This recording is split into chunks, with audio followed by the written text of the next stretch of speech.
नमस्कार शेतकरी मित्रांनो, शेतकऱ्यांसाठी आनंदाची बातमी आहे. जे की अतिवृष्टीचं नुकसान भरपाई असते ती शेतकऱ्यांना आणि जे काही जनता असते जिकडे म्हणजे शेती पिकाचं नुकसान सोडून जिथे घराचं नुकसान झालंय, काही जनावरांचं नुकसान झालंय, घर वाहून गेले, कोणाची भांडी वाहून गेली, या अशा गोष्टींमध्ये तिथे अनुदान मिळत असतं.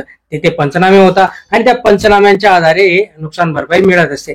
आता 2023 जून पासून तर आता डिसेंबर 2024 पर्यंत म्हणजे जवळपास 1.5 वर्षाच्या कालावधीमध्ये जे काही नुकसान झालं असेल अशा 32 जिल्ह्यांमध्ये, आता याच्यामध्ये जर विचार केला नागपूर विभाग आहे, कोकण विभाग आहे, अति सर्व विभाग आहेत. आता याच्यामध्ये मेजर जर गोष्टी आपण बघितल्या तर रत्नागिरी, सिंधुदुर्ग, छत्रपती संभाजीनगर, परभणी, नागपूर, गडचिरोली, इकडे मुंबई, अशा ज्या ज्या ठिकाणी नुकसान झालंय अशा जनतेला, अशा लोकांना आता 32 जिल्ह्यांचा एक GR आलाय आणि त्या GRच्या अनुषंगाने इथे हे पैसे वाटप होणार आहेत. लवकरात लवकर ही जी काही अनुदान याचा GR आला, अधिकृत GR आला 12 तारखेला, आणि तो आता GRच्या अनुषंगाने हे पैसे त्यांच्या अकाउंटमध्ये लवकरात लवकर ट्रान्सफर होतील, जेणेकरून जे काही प्रतीक्षेमध्ये होते एवढ्या दिवसांपासून ते पैसे आता सर्वांना मिळतील. मित्रांनो, धन्यवाद.